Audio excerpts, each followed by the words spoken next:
Sometimes it blows my mind that people who barely know me will go out of their way to try to humble me, because I already am a very humble person, and those people barely know me. So the things that they're trying to humble me on, or the way that they're trying to humble me, does not get under my skin like they hope it would. I am not a very likable person. I have a very polarizing personality. People either really like me and appreciate me for the weirdness that I am, or people despise me.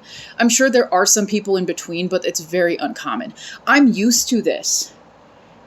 My confidence does not come from whether or not people like me. It comes from within.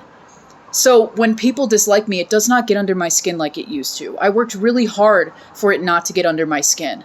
The only time it will hurt me when someone dislikes me is when they go out of their way to hurt me because of that dislike. Because I dislike most people, unfortunately. And I'm working on that. But I've spent a lot of time alone, so I really do like being by myself. But I don't go out of my way to hurt the people that I dislike just because I dislike them. I don't understand the purpose of that. It's not something that brings me joy to hurt other people who don't deserve it. There has to be a reason, and then we'll talk. When people see my confidence and security in myself and who I am and the mistakes that I make, I think they might believe that that confidence is false. It's me putting on airs, because for a lot of people, their confidence is arrogance and it is fake. It's not genuine confidence in who they are. So when they see someone who is authentic, who has done the work, especially so young, they don't believe it, because most people are not like that. And that is something that I will give myself a pat on the back for, because I have been in and out of therapy since I was 13, 2 degrees in social work. I've done a lot of the work already. I'm ahead of a lot of people that I know. They have not been in and out of the mental health system for so long. And although I'm no longer in the mental health system, I have the tools. So I continue to do the work on my own. And that's something I think a lot of people, they find a level that they're comfortable with and they remain stagnant. But for me, that stagnancy is so uncomfortable. I need to be constantly moving.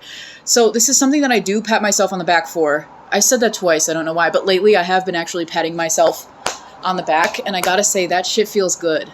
It does. The teachers were right. Similar to how a physical athlete wants to go to the Olympics, so they will train and train to go to the Olympics, or they'll train for a marathon. They want to be in the best shape physically possible. For me, I know that my body can't do that, but my mind and my heart space can. So I dedicate a lot of my free time to literally working on myself as much as possible. Like, I ask my spirit team on a regular basis, hey, things are a little too boring right now, shake it up. And then I regret that, and then I cry to them, and they said, you literally asked for this. And we do this dance every month. But I don't regret it. I'm sure they're a little annoyed, but I don't regret it, because I am so different than I used to be in so many good ways. And I have a lot less to work on now than I did 4 years ago. I'm so blessed that I gave myself the chance to do the work on myself. So that's why now at this point, I say I'm open to feedback. That doesn't mean that I just disregard my opinions that I've formulated over the several years just to agree with someone who disagrees with me. Someone on my video was confused about that. That's not how that works.